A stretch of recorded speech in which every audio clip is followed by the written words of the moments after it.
Hello everyone, welcome to my channel अपनी tuition classes. So guys, इस video lecture में हम डिस्कस करेंगे book work and question answers. So let's start. So guys, first है which of the following gases protect us from harmful sun rays. कि ऐसी कौन सी gases हैं जो हमें प्रोटेक्ट करके सन की हार्मफुल रेज से। CO2। अब CO2 तो नहीं करती क्योंकि CO2 ग्रीन हाउस गैस है, वो तो नहीं करती। ठीक है, नाइट्रोजन है, नाइट्रोजन भले ही ज़्यादा अमाउंट में प्रेजेंट होता है लेकिन वो करता नहीं है, मीन्स वो हमें हार्मफुल रे से प्रोटेक्ट नहीं करता है। हमें प्रोटेक्ट करती है ओजोन लेयर। तो ओजोन लेयर है तो वैसे ही ओजोन आ रहा है, तो जिस भी चीज़ में ओजोन आ रहा है समझ लो वो हमें प्रोटेक्ट करती है सन की हार्मफुल रेज से। ठीक है, सो गाइस नेक्स्ट आ जाता है the most important layers of the atmosphere is.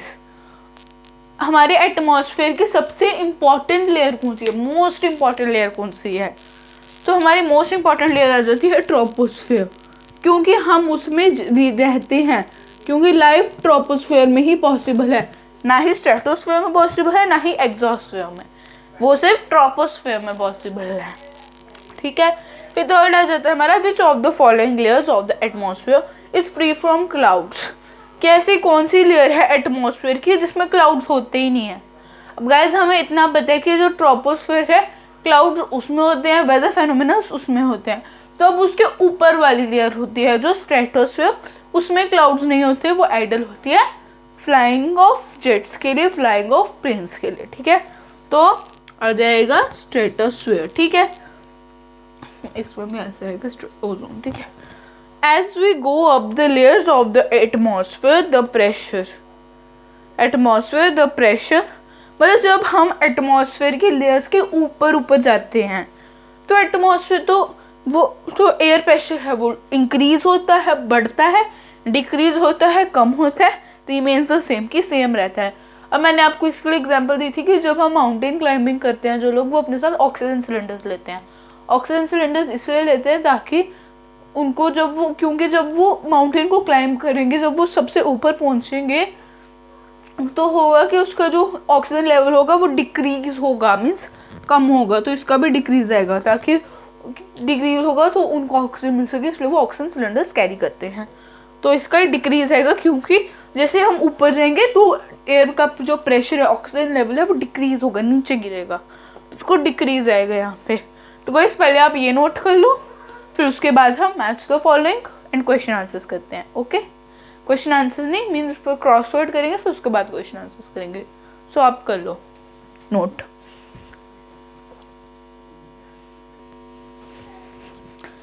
So guys अब हम करेंगे match the following, cross word, question answers and give reasons. So guys first of all तो मैच द फॉलोइंग करते हैं।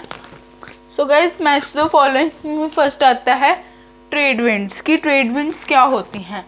तो guys trade wind permanent wind होती है। जब हमने परमानेंट विंड्स की एग्जांपल देखी तो हमने पढ़ा था the trade wind, westerlies and easterlies. तो ट्रेड विंड्स आ जाएंगे परमानेंट विंड में। फिर लू आ जाएगी लोकल विंड में, क्योंकि हम देखा था कि नॉर्दर्न प्लेन्स में एक लोकल विंड होती है जिसका नाम लू होता है। ठीक है, मानसून आ जाएगा सीजनल विंड में। तो हमने पढ़ा था कि जब जो मानसून होते हैं इंडिया में, उनमें जब वो आते हैं तभी हमारे जो सीजन, तभी हमारी विंड्स की डायरेक्शन चेंज होती है। फिर आ जाती है विंड, क्योंकि और कुछ ऑप्शन बचा नहीं, तो विंड वही आएगा, हॉरिजॉन्टल मूवमेंट ऑफ एयर, और असली में भी ऐसा ही होता है। ठीक है, तो ये हो गया। अब आ जाता है हमारा क्रॉसवर्ड, आ जाता है हमारा क्रॉसवर्ड। तो गाइज मैं क्वेश्चंस बुक से बोलूँगी और आंसर बोर्ड पे लिखे हुए हैं। ठीक है, तो गाइज फर्स्ट आ जाता है amount of water vapour in air. कि अमाउंट क्या होता है, वाटर वेपर जो होते हैं एयर में उनको क्या बोला जाता है? मॉइस्चर तो बोला जाता है, साथ में ह्यूमिडिटी भी कहा जाता है। ठीक है, फिर सेकंड आ जाता है condensation of water vapours around dust particles in atmosphere.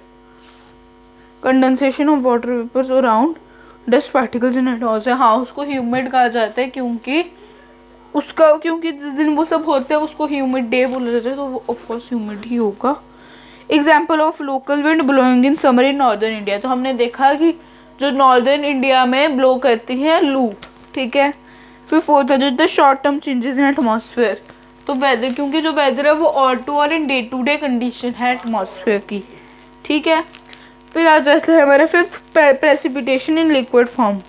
और जो प्रेसिपिटेशन मीन्स जो वाटर एक बार में ही आता है नीचे, मतलब जो वो होता है इवेपोरेशन का, कंडेंसेशन का, और फिर जो प्रेसिपिटेशन होती है ना, इन दो प्रोसेस का प्रेसिपिटेशन होती है, जो उस प्रेसिपिटेशन को कहा जाता है, मतलब उस प्रेसिपिटेशन में प्रेसिपिटेशन की जो प्रेसिपिटेशन जो वाटर वेपर जब ज़्यादा कंडेंस होने के बाद नीचे आते हैं लिक्विड फॉर्म में जब आते हैं तो उसको क्या कहा जाता है, तो उसको रेन भी कहा जाता है, जो कि अब भी पड़ रही है बाहर, अभी भी पड़ रही है और पहले भी पड़ रही थी, शाम को तो बहुत ज़्यादा ही पड़ गई थी। तो गाइस अब आ जाता है सिक्स हमारा, N Indian tree having extra ordinary quality of providing oxygen round the clock.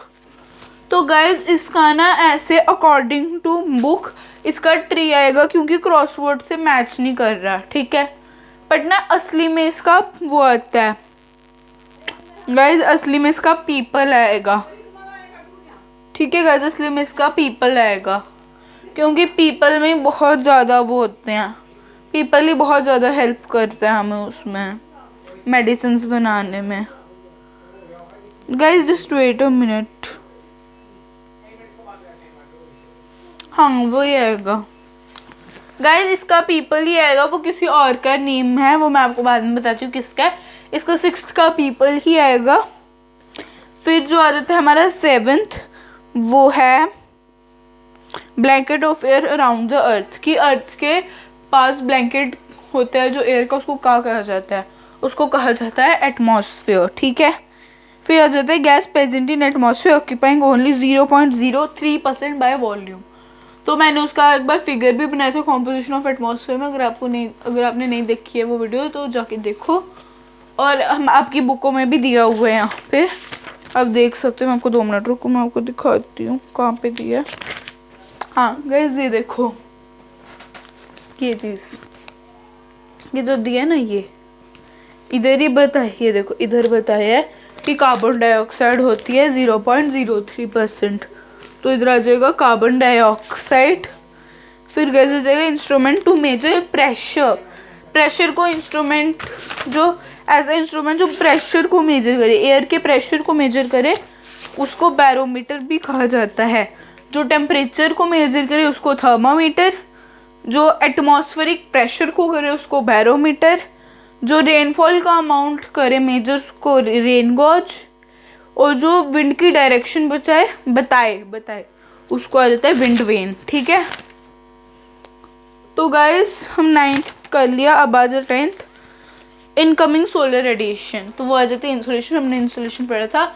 Incoming radiation, incoming solar energy intercepted by the earth is known as insolation. तो इधर आएगा इंसोलेशन, ठीक है। फिर आएगा outermost layer of atmosphere. Atmosphere की outermost layer क्या होती है, तो वो होती है एग्जॉस्फेयर, क्योंकि वो सबसे ऊपर होती है और ऊपर वाली ही वो होती है आउटर मोस्ट, ठीक है।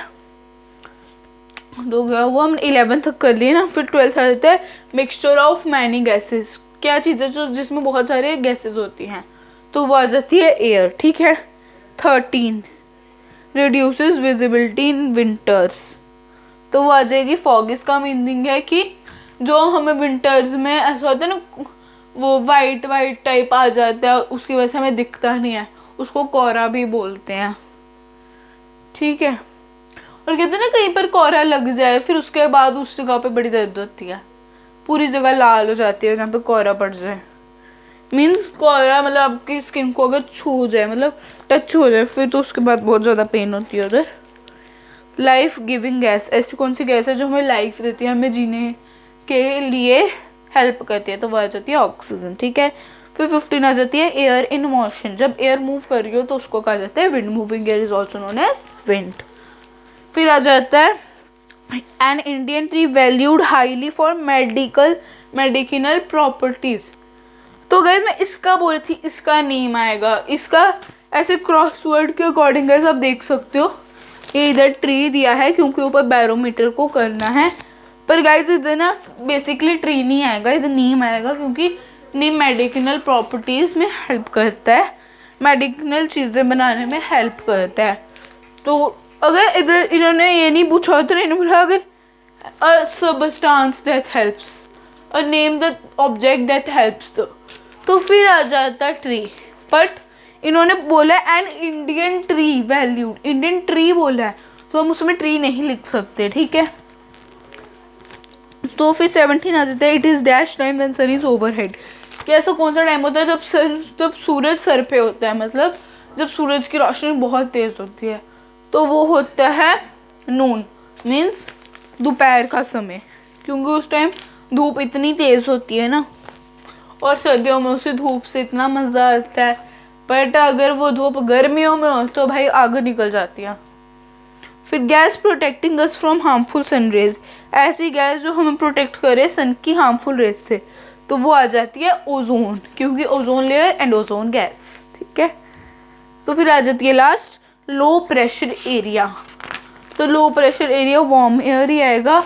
इधर साइक्लोन लिखा है, बट जब साइक्लोन होता है ना तो बारिश भी होती है, तो बारिश जहाँ पे होती है तो वो कोल्ड एयर में आता है, ना कि वो हाई प्रेशर में आता है, ना कि लो प्रेशर। तो गाइस अब क्वेश्चन आंसर्स करते हैं। What is atmosphere? The blanket of air that surrounds the whole earth is known as atmosphere. Which two gases make the bulk of the atmosphere? Nitrogen and oxygen. Nitrogen होती है 78.08% and oxygen होती है 21.25%, ठीक है। Which gas creates green house effect in the atmosphere? CO2, ठीक है। What is weather? An hour and day-to-day condition of the atmosphere is known as weather. Name 3 types of rainfall: cyclonic rainfall, relief rainfall, and convectional rainfall. What is air pressure? Pressure exerted by air on the earth's surface is known as air pressure. फिर आ जाते हैं हमारे give reasons. Wet clothes take longer time to dry on a humid day. ये मैंने जब आपको बताया था मॉइस्चर का, तो मैंने ये आपको बात बताई थी क्यों होता है। तो वो इसलिए होता है क्योंकि जब आपके मतलब हमारे एटमॉस्फेयर में जब बहुत ज़्यादा मॉइस्चर प्रेजेंट होता है तो वो कपड़ों को जल्दी सूखने नहीं देता, क्योंकि उनमें भी पानी होता है और वो उनको जल्दी सूखने नहीं देता, इसलिए। Amount of insolation decreases from equator towards poles, ये भी मैंने बताया जब मैंने आपको इंसोलेशन पढ़ाया था। तो जब रेज स्लांटिंग रेज आती हैं, क्योंकि जब पोल्स होते हैं उधर तक स्लांटिंग रेज ही क्यों पहुँचती है वो मैंने आपको इंसोलेशन वाले में बताया था, तो पहले जाके वो वीडियो वॉच करो। तो फिर गाइस क्योंकि जो स्लांटिंग रेज आती हैं अर्थ की सरफेस पे, वो बहुत ज़्यादा लॉन्ग डिस्टेंस कवर करके आती हैं, और जब तक वो कवर करती है ना कुछ रेज कम हो जाती हैं और वो ज़्यादा उनके अंदर हॉटनेस नहीं बची होती है। और जब तक स्लांटिंग रेज में ज़्यादा हीट नहीं बची होती, मीन ज़्यादा हॉटनेस नहीं बची होती, और हॉटनेस नहीं बची होती तो मतलब हॉटनेस ही नहीं बची होगी तो अगर सनरेज आ भी जाएंगी पोल्स तक तो कुछ फ़ायदा नहीं होगा। तो इसलिए पोल ज़्यादातर ठंडे ही रहते हैं, ठीक है। और गाइज हमारा चैप्टर यहाँ पर ही ख़त्म होता है। आई होप आपको वीडियो पसंद आई होगी।